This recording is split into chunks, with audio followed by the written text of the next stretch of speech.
Welcome back to our latest episode of License to Listen. I'm Michelle. And I'm Nancy, and today we're excited to sit down with social worker Eve Masiello to gain insight on the mental health impact of caregiving. Eve is a longtime social worker with experience spanning from working with children, families, to older adults in various mental health care settings. She began her career investigating child abuse cases in the greater Boston area before working in children's hospital services with young children and parents. And over the years, Eve became a leader in geriatric behavioral health, helping develop and direct senior psychiatric units at various Massachusetts hospitals. And after decades in the field, she transitioned into private practice, continuing her work supporting individuals and families, where she continues to use her expertise and clinical skills. So we are fortunate to have Eve with us today. Thank you, Eve, and welcome. And thank you for having me. Yes, we are so grateful to have you here today to talk about the subjects of caregiving, burnout, grief, and emotional realities families and individuals often face, sometimes behind closed doors. Is there anything else you'd like to add to your intro, Eve, that we didn't mention? No, I think just that, I ended up going into working with older adults at a time in my life when I was having children. So it sort of brought me in that direction, and I never looked back and have enjoyed it all. Oh, nice to hear. That's awesome. Thank you. So let's just explain what we mean by caregiving first. Good idea. Yeah. So a caregiver is a person who provides direct emotional, physical, or financial support to individuals who can't fully care for themselves, maybe because of a chronic illness or disability or aging. So caregivers can be unpaid family members, maybe it's a friend or a spouse, or paid professionals who operate in homes or residential care settings or even hospitals. So, okay. And Eve, we know you're a therapist right now. And can you tell us some of the most common struggles you see in therapy when you work with caregivers? Yeah. When I was thinking about this and caregivers in general, most of us don't ever think about becoming a caregiver. It's something that often happens without any planning. One day we get a call, could be our spouse, it could be someone's father or mother or sister who either has some, just got a diagnosis, a cancer diagnosis, Parkinson's diagnosis, a dementia diagnosis, and it puts that person into the caregiver role. Um, and sometimes they start out by not really understanding what that's going to mean for them. What does it look like? What's it going to look like for them? And they have to shift gears pretty quickly. There's not a lot of time to plan, and they're shifting gears and figuring out as they go along. I think that for caregivers, what I see a lot of is I see a lot of grief and a lot of loss. Oftentimes, the person that they knew is changing in either physical ways, cognitive ways, and they don't really recognize that person anymore. So there really is a sense of loss and grief. And oftentimes, the caregiver doesn't even recognize it. They don't really understand what's going on. So they sit back a little bit. And when I mention that to them, maybe this is grief, they're surprised by that because they feel, they're depressed. They could be anxious. They could be feeling, having feelings of guilt. So all of that, yeah. it really is a roller coaster ride for caregivers. And Eve, do you think those are the most common struggles that you see caregivers bringing into the therapy session? I do. I think, one of the first things that they usually say to me is that how lonely they are. They feel very lonely. They're isolated. The person, if it's their spouse, that person changes and may not be talking that much anymore because of cognitive reasons, because of pain reasons, chronic pain, or just feeling sick and ill. So there's really quite a sense of loneliness and loss. I mean, it's just all right there. So they talk a lot about that and don't recognize it as grief right away. They really don't. Um, and they're isolated. So Right.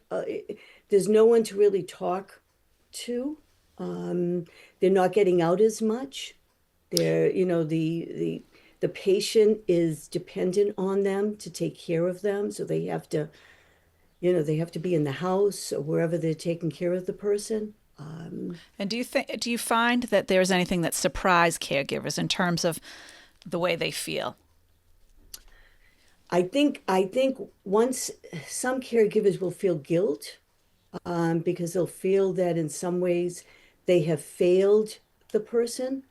They're not taking good enough care. So they really do a lot of, they beat themselves up. They feel like, why are they sick and I'm not? How did this happen? Why did this happen? Yeah. There's a lot of guilt, being a caregiver as well. It really is. Yeah. Yeah. So sometimes in our work, and I'm sure yours too, Eve, we see that these caregivers are dealing so much with their own stuff in addition to taking care of someone else. So why do you think, and you've talked a little about this, that caregiving can be such an emotionally complex role? Yeah, I think a lot of it is because you're shifting and you don't know quite what's going on all the time. Um, there's also a lot of denial. There's sort of hope that things will be different. The person will get better. And when that doesn't happen, there's really a letdown, and they have to really begin to look at a bigger picture and see what's really going on. And their expectations change. Expectations change from what the caregiver thinks about the patient, and that person, will call them the patient, thinks about the caregiver. So you're always having to change and shift, and it could be a daily kind of thing, which is hard. Yeah. It's really very, very hard. And I just want to pick up a little bit, not to interrupt, but pick up a little bit on that guilt piece that you Mhm. mentioned. Where do you think that comes from? Because most caregivers, let's assume, they're doing all they can do. They're doing the best they can. Where does that guilt come from? I think some of it's because they can't make the patient better, and Yeah. also that they're not the one that's sick. Mm. There's a lot of that. I hear sometimes, why did they get this and I didn't? Okay. I enjoy myself when they can't. Mm. Um, and I think deep down, caregivers get tired, and we can talk about that a little later, but they're also a little resentful that they can't, sort of play out maybe the dreams that they had. Right. If they're older themselves and they're taking care of their sick spouse, maybe their dreams included traveling and they can't do that. Mm. So there's that sort of disappointment and resentment, Mm. even though they feel guilty if they go to verbalize it. So oftentimes in therapy, you can let them off the hook a little bit and bring that up, and it gives them permission to talk about it. Mm. Um, because a lot of people, they feel guilty that they feel guilty. Right. And that's a hard thing to share. It Right. really is. It's a very, very difficult thing to share. Yeah. So it's very complex. Because it includes a lot of things. Yeah, it makes me think about the grief because if you had all these plans with your spouse or partner, then there's got to be some grief and Mm. loss that things are changing. So I know we often see caregivers who are experiencing grief with their loved ones, even when their loved ones are still alive. So Mhm. I'm wondering if you can talk a little about the grief they might experience even when their loved one is still with us. Yeah. I think for as a caregiver, you're always preparing yourself, because if the person has a terminal illness, if their cancer is terminal, dementia is considered a terminal illness. Mm. So if your loved one has a dementia diagnosis, you look at them, and even though physically these people are in front of you, they are not usually emotionally, especially for the dementia patient. So it's so you've lost the person that you know. And if it's a cancer patient or a Parkinson's patient and they're in chronic pain, the person looks different to you, Hmm. believe it or not. So physically, they may still be there, but emotionally, they're very different Right, people. right. Personalities can change. Hmm. Pain and cognitive impairments change people, Yeah. and not always for the better. Hmm. And So, and picking up on that, this sounds like we're talking about relationships that are healthy and loving, and but we know as therapists sometimes the opposite can happen, right? Where people may be asked to be in a role of caring for someone that their relationship was strained or difficult for whatever reason. Maybe it's a parent child or a spouse or a sibling that there was conflict, and now they're in this caretaker role. And how do you see that resolving, or how do you typically see that playing out? yeah, that kind of brings up a whole other can of worms, Yeah, doesn't it? yeah, Hmm.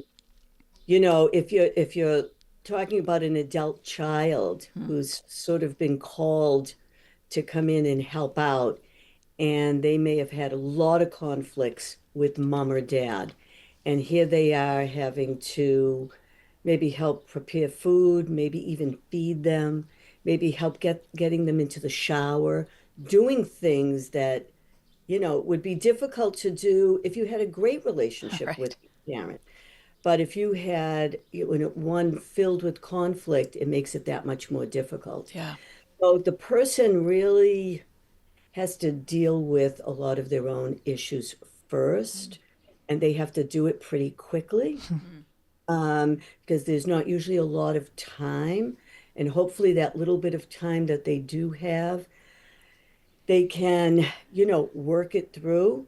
Um, I have a saying that if it's for someone with dementia, if the adult child waits to tell the parent when they're in full-fledged dementia, they probably waited too long to have that conversation with mom or dad. Um, I mean, you can still have it, but chances are it's not going to be, you need to really manage your expectations, Mm. because that person may not remember um, how things went quite the way the adult child said it went. And if it's, a cancer patient or a Parkinson's patient or ALS, we've talked about before, um, it may be a little bit easier because you can at least have the conversation with your parent Right. and talk about that it's hard for you to be in that position now that they need you and maybe they weren't available when you needed them. So it's tough. I think it's a little bit of a bumpy road, but I have heard that people end up working out some of that conflict and get closer than they've ever been. So there is hope that that can happen too, because the roles of dependency have changed. So it can change the relationship as well. Mm. It And sounds so it's complicated. Sorry, it's I very didn't mean to interrupt you. complicated. Yes, Hmm. it's very complicated. But most caregivers, as I said in the beginning, you don't have a lot of time to shift gears. You're sort of put in the role that you may never, ever have thought you were going to be in. Mm. And here you are, um, and you're put there and Yeah. you have to make it work somehow. Mm. Yeah. It really makes me think about the caregiver's burnout and mental Mm. health. Mm. So I'm wondering, what does caregiver burnout actually look like, Eve? Yeah, well, it looks like exhaustion, Yeah. Okay. frustration and anger and resentment. Um, those are some of the things that come to mind. And can you People, give us some red flags for that so that people may not, I didn't mean to cut you off, but no, it no, that's kind of, okay. it's helpful to hear about how do we help people to identify if they're spiraling down that path. I think one of the things that I talk with people about, or they'll talk with me about, is they've become more and more impatient. Oh, they'll talk about the demands of what they have to do, and they've become more and more impatient. They may lash out, they may yell a little bit at the person. They may say, "Can't you do that yourself? You can do it yourself." So there's some intolerance, if you will, and that's when you know that they're getting burnt out. They really are. Or sometimes they cry. Sometimes they cry about it. They don't even realize how exhausted, how depressed they are, how isolated they feel, how they don't have any help. um, so that's what some of it can look like. Yeah. And we see some caregivers in therapy sessions who are exhausted. They're not taking care of themselves. Why do you think that some caregivers put their own needs last? Right. I think it's hard in general, under the best of circumstances, to ask for help. So then you have these complicated situations where you have to ask for help, and it's not just for you, but they have to take care of the person that you're asking them to help you with. So it's not like, can I get a ride to the grocery store? Or can you just come by and have a cup of coffee? I mean, I need an hour so that I can go and take a walk. Will you come and sit with, my dad, my mom, my husband or my wife, and I'll tell you what you can do during that hour. So it's still a lot of work on the caregiver's part because they have to reach out. They have to ask for something that someone may not be willing to do, may not be comfortable doing. And then they have to orient them to how they're going to take care of the person so that they can go take that hour walk or just run to the store. Um, so it's hard. It's hard to ask for help. And I think that's where some of it comes from. And then you have family members. It's not like years ago when adult children lived close by. You have a lot of family who doesn't live close by anymore. Hmm. So that caregiver could, in fact, be on their own. So they'd have to ask a neighbor, a friend, um, and they may not have an adult child to ask. Yeah. You Yeah. know, And I can imagine that this could become like a full-time job, a caregiver. And absolutely. I'm Yeah. thinking as you're talking, what happens psychologically to somebody when this becomes their whole life? Typically. Right. So I have a couple ways to say that. One thought that I have is for the caregiver to always try, as hard as it is, to remain very present, sort of in the moment, because I think for a lot of caregivers, if they think about the future and what may happen, you really, it's a dark road. It Be can very be a dark overwhelming. road. Yeah.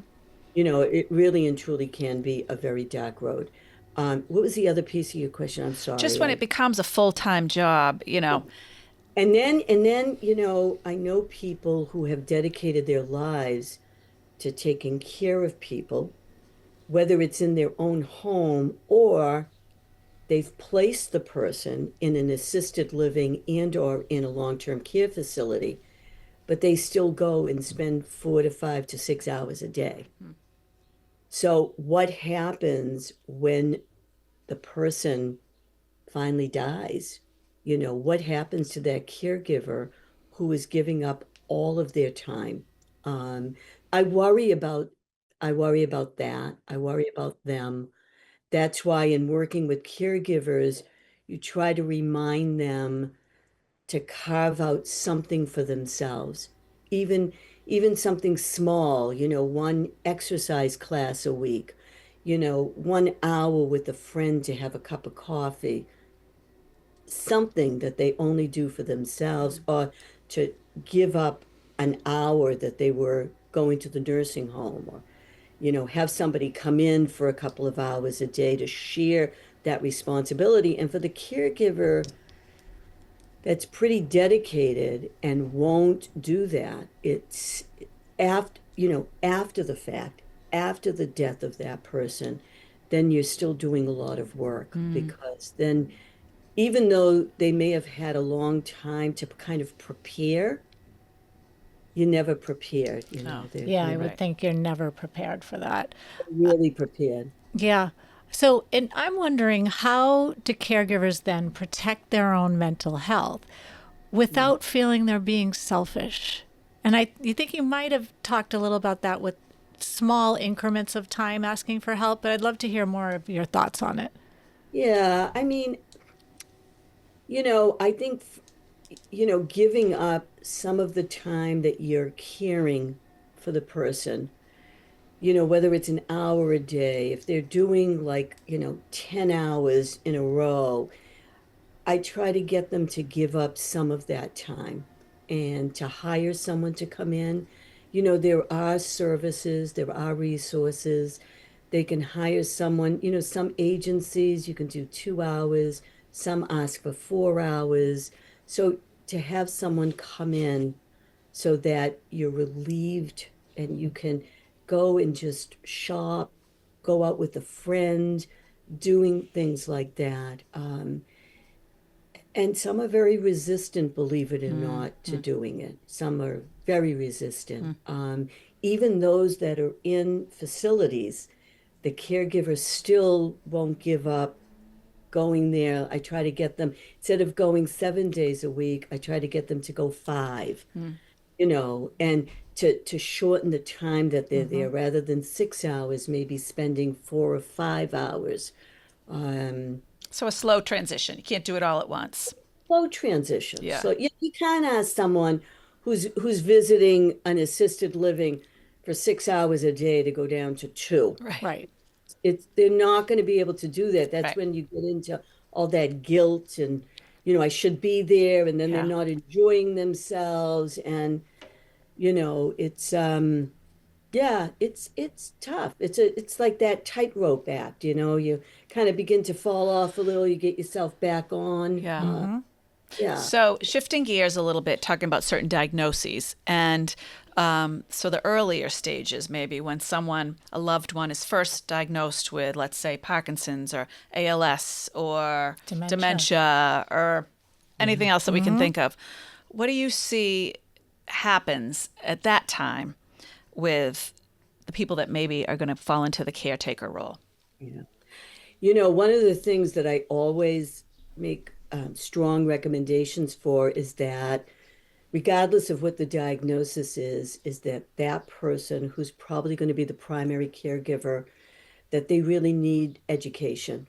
They Okay. really need to find out what it looks like, what it's going to look like, what the expectations are, so that they can begin to understand. Because oftentimes caregivers will say, I don't, I don't think that's going to happen to my person.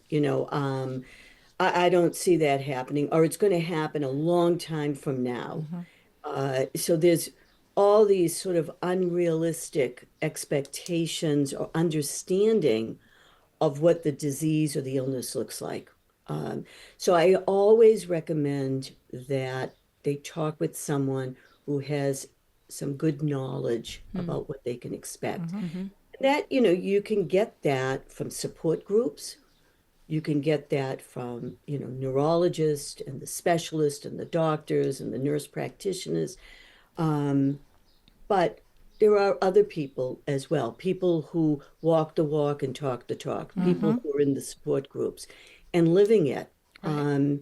And people will say, oh, I went once and they were talking about like my husband, wife, or mom or dad, like isn't like that. And of course, we all know that, in support groups, there's people who are there who have loved ones that are at all different stages. So no one looks exactly Right. alike. Right. I mean, symptoms could be similar, but no one's at the exact same stage. No one looks alike. everyone's a little different. And their loved one's different. You know, you Yeah. could have a cantankerous, kind of curmudgeon-y person versus a pleasant, wonderful person that you're taking care of. And that has to do with the way the patient's coping and understanding what their illness is. And Eve, you mentioned something earlier about the timing when you tell your loved one, if you're a caregiver, about their diagnoses. But could you tell us, share with our listeners, how do you communicate with someone about their diagnosis? How would you go about doing that? You know, one of the things I ask is, what's your understanding? Mm, I wait to hear from them what what they know. So then it gives me a good baseline of, because some people have very limited understanding and some have a lot. It may be out of context in some way, but so I ask them what they know about it. What's your understanding about this? I know of someone whose husband got diagnosed with ALS. And as a disclosure, I lost a brother to ALS 2 years ago. So, I sort of knew something and found that, she was really, there was a lot of denial. Mm. And I let it sit there because it can be such a fast disease. mm. And, just encouraged her to keep asking questions and to be part of a support group, which she did do. Um, so it's important to find out from the person what they already know, what they expect, Hmm. and you remind people that these diseases, a lot of these diseases that require caregiving, are terminal. Yeah. Mm-hmm. Mm-hmm. So, and you say certain words so that they understand sort of the significance of it and that they're not going to get better. Yeah. It's hard to hear Mm-hmm. sometimes. Hard to hear. So Mm.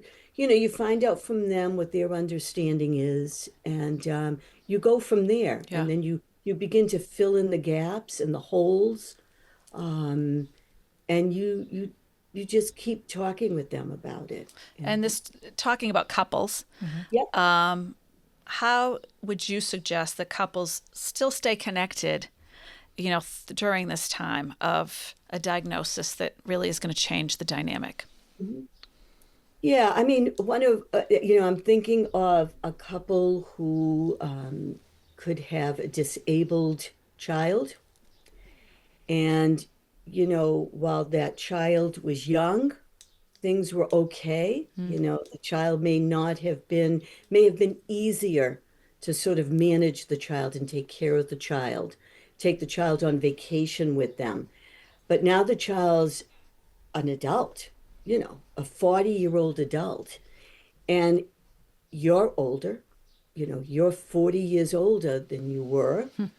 So you have your own physical, medical issues, and you're aging, and you're still having to take care of this adult child.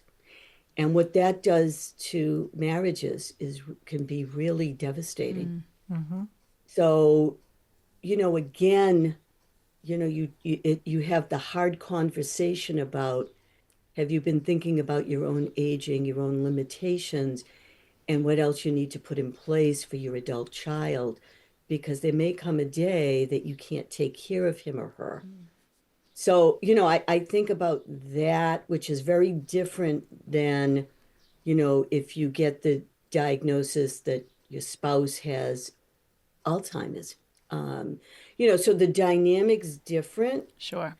but still devastating. Yeah. Oh, yeah. And how Yeah. do you think couples during those times can keep some sort of emotional connection? Because both situations sound extremely challenging. Yeah, I think, for the couple who has a disabled child, keeping open communication, but also supporting one another and coming up with a schedule and backing each other up. It's Mm-hmm. it's hard, I think, and you have to try to carve out some time that you as a couple can continue to share, taking a vacation together. Because what happens with couples with disabled children is usually you hear about, one, they both take vacations separately Yes. because they can't be gone at the same time. So then you have this marriage where the husband and wife are taking separate vacations, and maybe one's going out with girlfriends one night a week, and the husband's going out with his buddies once a week, and they're never doing anything as a couple anymore. So, helping them to understand why the marriage may be faltering, why it's it it's the stress is daunting for Yes. everyone. But I think if you carve out time regularly where you can talk about this, it helps them to keep the communication. And maybe if one's having a harder time with something, I think with the spouse, with someone who's gotten the Alzheimer diagnosis, it's really the caregivers, the sense of loss and grief that they'll go through. Yeah. And the dynamic that changes between your role as a husband or as a wife shifts. Sure. It shifts. You're then their Yeah. caregiver, so that you may not still have that role as what we think of as the traditional spouse role. It's changed, it's Sure. reconfigured. Yes. And shifting a little bit to ages and stages of going through something like this, we know people are living longer. And what at least I know I see in my work, and I'm sure you two do too, is that we have older people caring for older, let's say, People. parents, right? So parents can live to their 90s or even hundreds, and those parents' children may be in their 60s, 70s, even 80s, aging themselves. Yes. So, how do people navigate that? What do you suggest when maybe the caretaker is aging and elderly as well? Yes. It's yes. So I have a dear I'll share this, that I have a dear friend who, moved south to be closer to her adult children, and they had grandchildren, she had grandchildren. And not only did she and her husband move, but she took her aging parents with her. So, the premise was we're going to move so we could be closer to our kids and our grandkids. But the caveat was she took her aging parents with her. And, they continued to age. And her dad died probably within the first year of being with them. But her mom, who had, end stage Alzheimer's for a very long time, because dementia can last 10, 15 years. And so what happened was, her mom went on until she finally died, but it was a very long road, and she herself was aging. Her mom needed 24/7 care and living in her home, and her adult children and grandchildren weren't really seeing her that much. So no matter how hard sometimes you try, and what your goal is and your plan is, and you're going to take care of everyone, and everything's going to be great, there's always a loser, if we want to call it that. Someone always gets pushed out a little bit. Yeah. So, I don't know that you can really, in that kind of a situation, it's, you have to almost back burners some of the, and hope you can make it up. Prioritize. Yeah. yeah, I mean, it sounds like communication amongst family is really especially important. I don't know if you have any tips for how families can have healthier conversations about these caregiving responsibilities. I think one of the things I'm going to say is, oftentimes with siblings, there's usually one sibling who's here, and then the other siblings who tend to be the most verbal are out of state, and usually pretty far out of state, like California, let's say. Um, so what I would strongly suggest is if there are siblings listening to this, is that the one sibling that's left to do more of the hands-on caregiving is for them to support that caregiver as best they can. Yeah, it's good Good advice. advice. Mm-hmm. Try not to have so many negative opinions, Judgments. Yeah. judgments, opinions, support the caregiver in getting some outside help. Um, yeah, usually siblings, unless they're sitting in the same room and there's similar expectations for all of them, it it the caregiver will feel like they're being beaten up on, to be honest. So I think for caregivers who are not here, I'm going to be sharing in the day-to-day caregiving role to support the one that is. Yeah. That's the best that they can do. Support them in taking care of themselves, getting some outside help, not taking it all on, making plans to come and relieve that caregiver. Come for a week, spend a week, take care of your mom or dad, and let your other sibling have a week off. That's really important for And that was people to hear. a really good transition because that was That's right. our next topic was on right. support and tools to help people, right? So we already talked a little about this, but what coping skills or tools would you recommend for people along with what you just said? Anything else? Yeah, For caregivers. for caregivers, yeah. So, I would say, ask for help, even though it may be really difficult. You'll be surprised. There probably be people who will be at your door and will help you out. Seek out support. There's most of the Council on Aging, Centers for Active Livings, most of them have monthly caregiving support Oh, groups. great. So that's another place that you can go. Sometimes other places in communities have support groups. Um, so you can, seek that out as well. So I think doing any of those, I'm just looking down. Also, the Alzheimer Association and the Cancer Association are great services. Cancer patients, if they bring, the Cancer Association in, they'll help with transportation and doing all of that. So that will give the caregiver a break as well. Okay. So there are resources out there. You just have to be willing to make a phone call. Um, there could be, and there's agencies that just specialize in sending sometimes companions, someone to sit with the person, do a little bit of light housekeeping. There's a lot of wonderful agencies.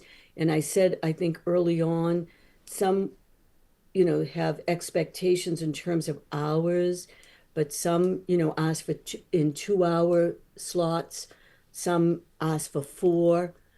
So if it's four, maybe you do it once or twice a week. If it's two, maybe you can do it 3 times a week just to give yourself a break. And it is, it's an expense, but I think it's worthwhile. And there's also day programs.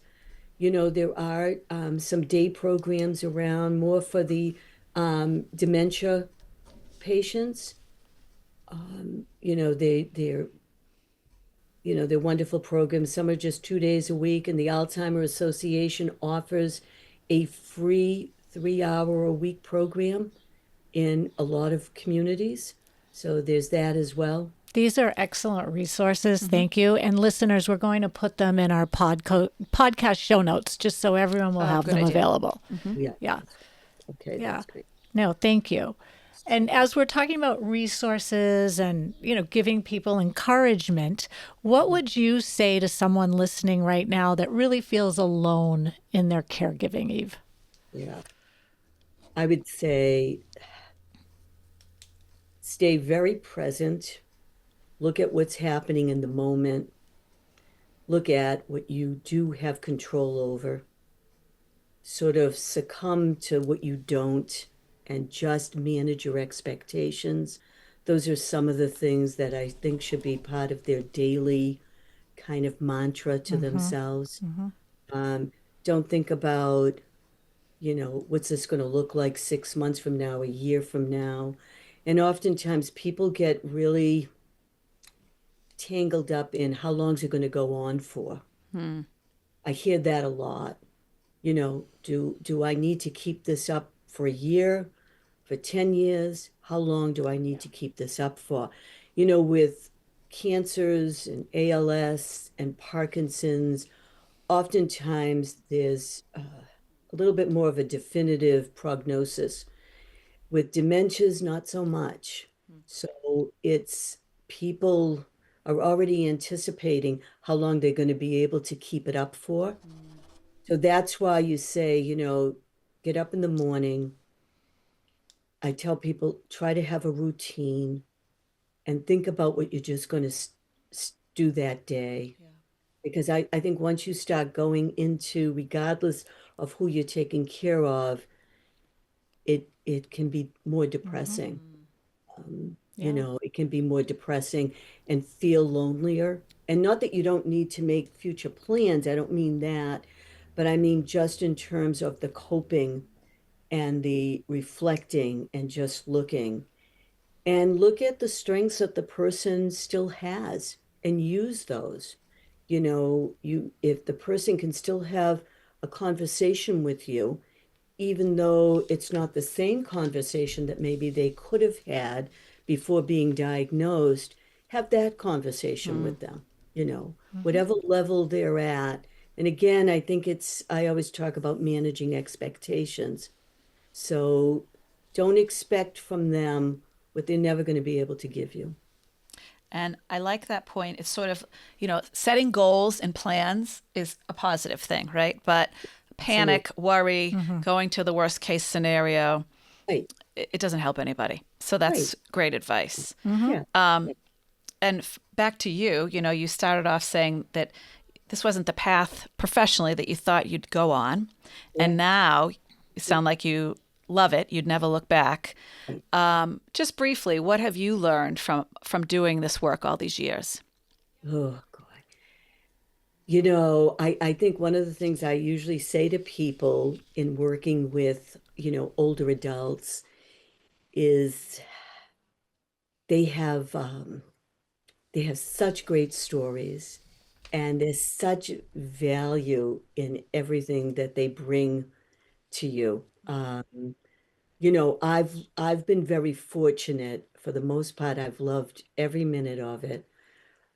They come with a richness that, you know, moving away from, I worked with children, very young children and families for so long. And then when I made that transition, and it's just wonderful. I've learned to listen, embrace the stories. I've learned from them, hopefully as much as they learn from me. I can tell you love what you do. Yeah.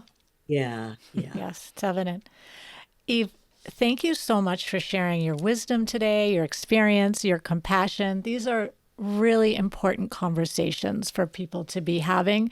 So we really appreciate you offering also practical and realistic suggestions. Yes. Thank you Again, so much. And I think Michelle and I both know this conversation is really going to resonate with a lot of people. Mm-hmm. And people are carrying this quietly to themselves every single day. And we hope that this podcast is giving people permission to speak up, ask for help, and know that there's a lot of help out there. That's right. So we appreciate you bringing that to the forefront. Yes. Yes. And well, thank you again for having me. oh, and to everyone listening, thank you for joining us. Please remember to subscribe on Apple Podcasts or Spotify. You can follow us on Instagram at license.tolisten, Facebook, and we're also on YouTube now. So if this episode really spoke to you, please share it with someone who might need support or encouragement. And as always, thanks for listening. And remember, self-care is not selfish.